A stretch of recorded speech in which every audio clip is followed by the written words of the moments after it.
Hello, and welcome to the first part of the tour of McDowell House Museum. So it is a lovely day in late March here. You can see we have an absolutely beautiful formal garden. It is walled and we have a lovely well right there. So whether you are completely new to McDowell House and know nothing about us, or whether you have been a supporter for years and years, we hope that you are going to enjoy getting to see our historic site. So we opened as a historic site in the 30s. And the house, which we're going to get to see in a little bit, actually dates from about the year 1800. So we're about 200 years old. And you can see, just isn't this beautiful? It's just really a lovely day for this. So if you're trapped inside because of the coronavirus, we hope that you're going to get a chance to look at everything with us. Got these lovely benches, beautiful sundial right here. This garden is our formal garden, and it's done in a cross and circle pattern, and it means life after death.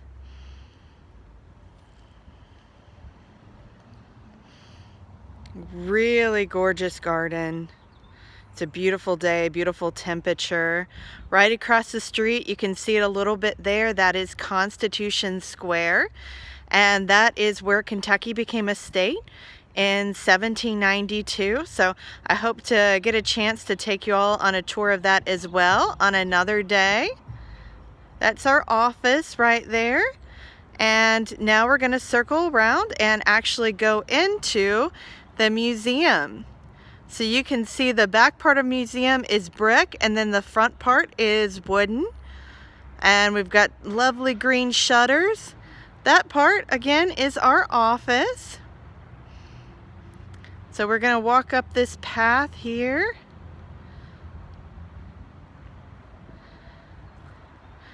So what we're going to see first is actually a library that belonged to Dr. McDowell, and we believe that it was his man cave. So if you want to see an early 1800s man cave, we're going to get to see that. So we've got a gorgeous porch right here. Really nice. People see this and just fall in love with it. All of that space outside and covered where you can sit. So this is our coffin door, and it is named that because we do believe that they would have gotten coffins out this way. So when family members died, they probably let them do visitation in the parlor, which is right over here. And so they would have needed a way to get those people out in a coffin. And so it could have been done with this big door right here. So we're going to come through this, and you're going to get to see our entryway. Here we go.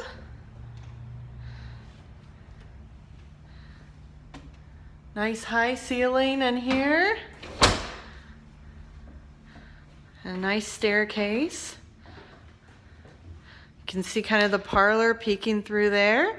And we're going to come to the library, which is over here. So yes, this is our library. We believe Dr. McDowell's study, that is him right in the center there, of course.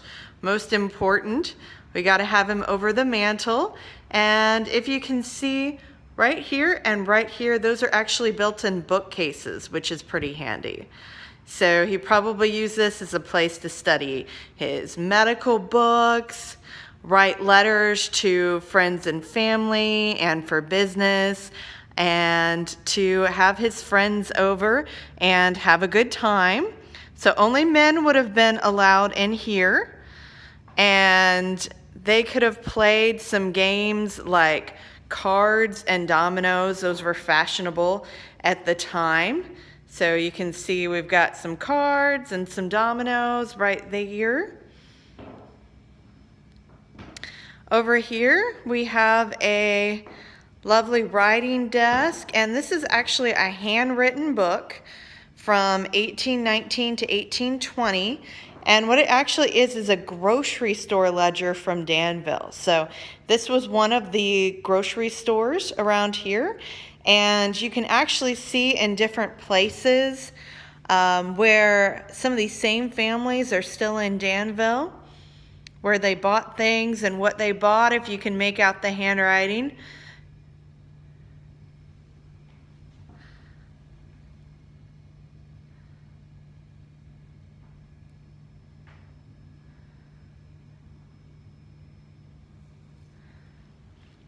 So over here, we've got some different family members. These are actually two of Dr. McDowell's brothers, Joseph and Samuel. His father's name was also Samuel. And this one on the left is David, and he's a son-in-law. Next to David, we have David's brother, Adam. And then over here, we actually have Adam's son, William. You're getting a little peek at the dining room as well. So we're gonna go see the parlor. This will be about a 20-minute tour today, and then I hope to finish it up on Thursday for those of you who are watching our Facebook. Of course, if you're watching it later, you should probably just be able to click on the next one, the part 2. So that's our entryway, and you can see once again that view of Constitution Square. We are really, really lucky that right next door is another historic site. Dr. McDowell's father actually would have worked over there. When he was alive, he was a judge, and there's a replica courthouse right there. So that's pretty neat. That one's actually a replica jail. At one time, there were a couple of serial killer brothers that were held in there. So lots of neat stories across the park as well. So this is our parlor, and very, very nice, very fancy, as you can see. This would have been where the McDowells had all of their nicest pieces to show their guests. So men and women could both be in here, but more of a ladies' room, as you can tell from the way that it's furnished. So most of the items that we have are from the time period, but we do have a few that belong to the family.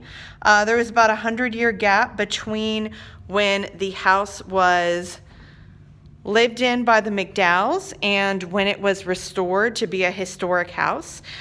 So that's why we don't have too many pieces that belong to the McDowells, but this one did.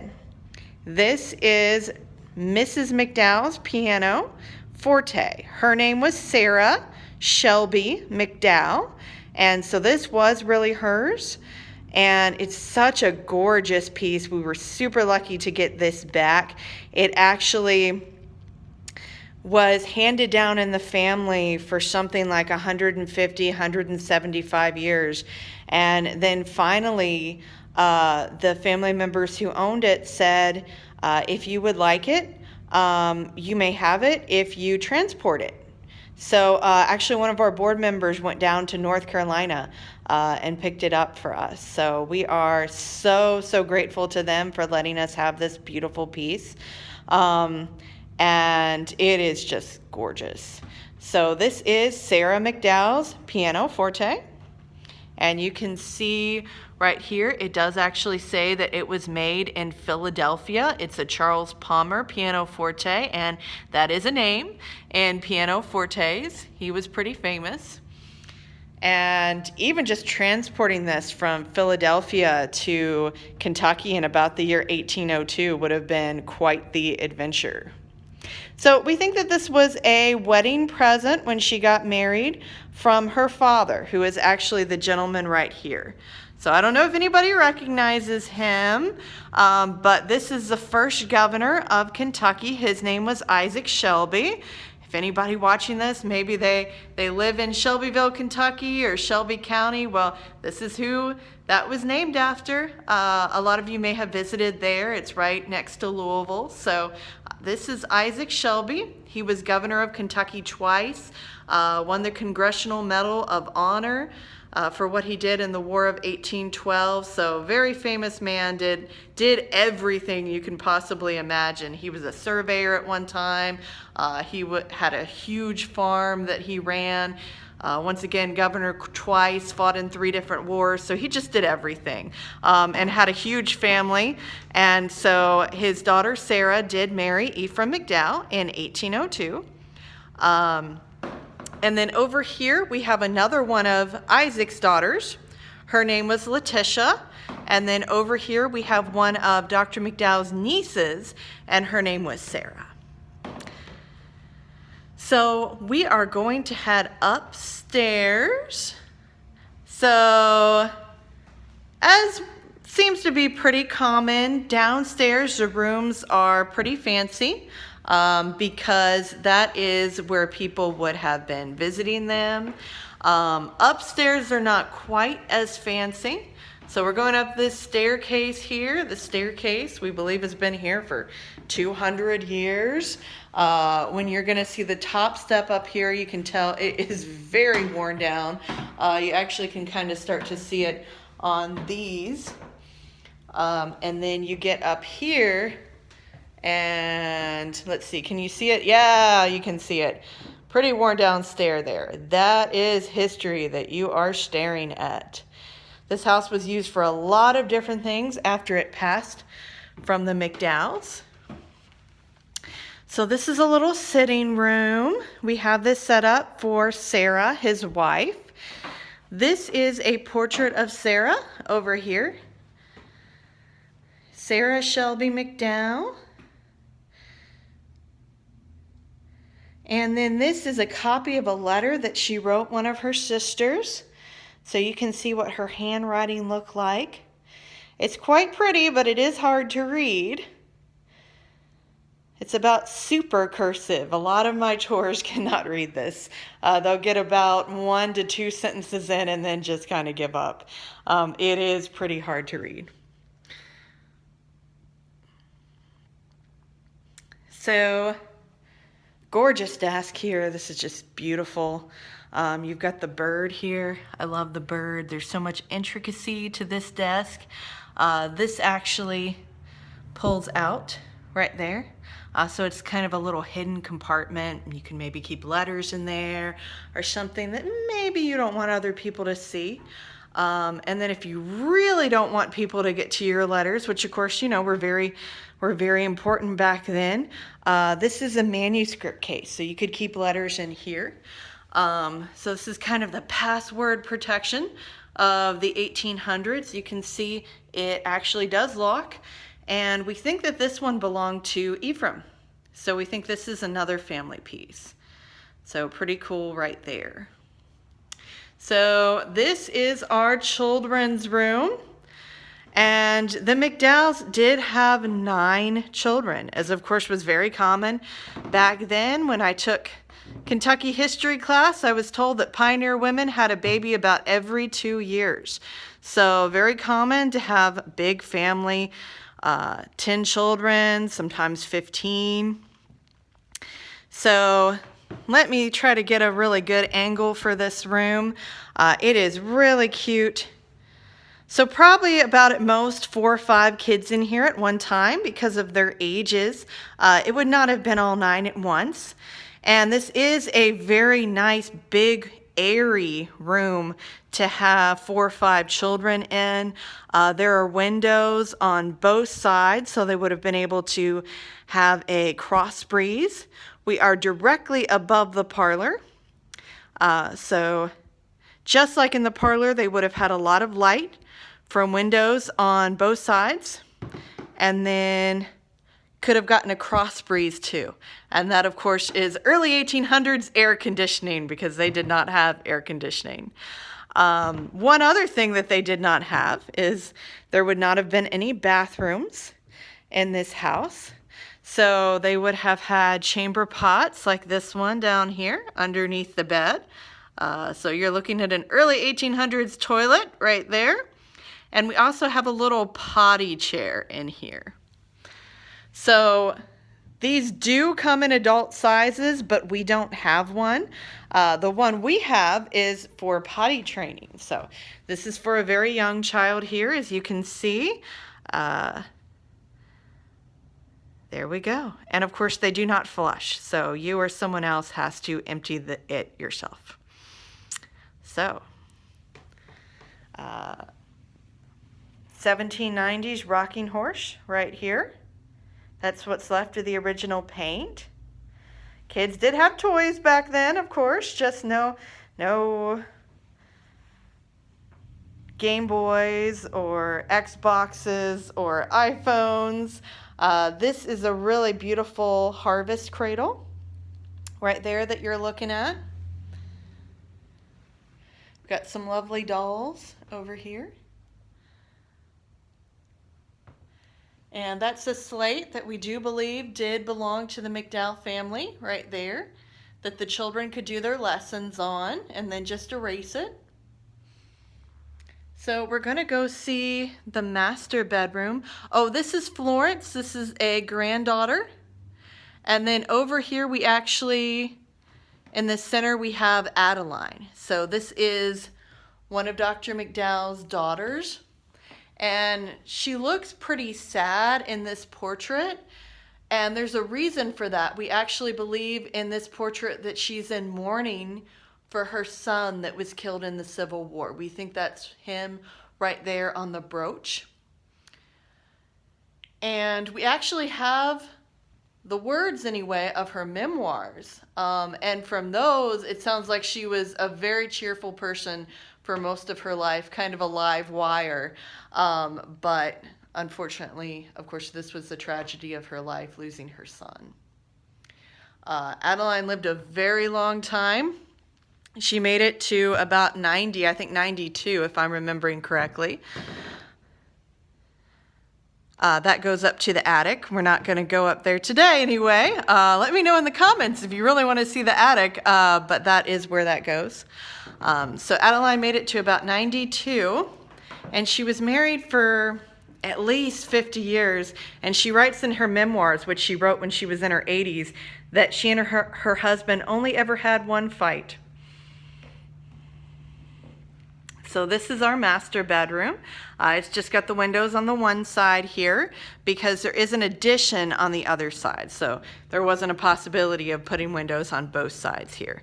So it does, of course, have a fireplace, like pretty much all the rooms in this house have a fireplace, all of the major rooms. And it is a pretty large room. Sarah could have used it for sitting and brought her friends up here, and they could have had tea and talked, maybe worked on some of their handiwork like knitting or embroidery. And there's the bed over there. You can see what the styles were like at that time. So this up here is a handkerchief case that we do believe Sarah made herself. And then down here we do have a little miniature of Sarah, his wife. The other one we saw of her was a copy. So most people do think that she looks a little bit happier and everything in this one. And then we do have some family pieces down here, including we have a mourning brooch. So unfortunately, of the 9 McDowell children, only 5 of them made it to adulthood, 4 girls and 1 boy. And so that does mean that they lost 4 children. And this is a mourning brooch that Sarah wore in memory of at least one of those children. And you can't really see it, but it does have a lock of hair in it that would have been worn in memory. Keeping hair was a really common thing to do at that time. So here's Dr. McDowell again in his younger days, Ephraim McDowell. And we're almost at the 20-minute mark here. So we will just get into showing you the operating room, and then I will pick back up in part 2. So here's one more last look at the master bedroom from a different angle here. And so then we are going to head down to the operating room. So this is where Dr. McDowell performed the famous surgery back in 1809.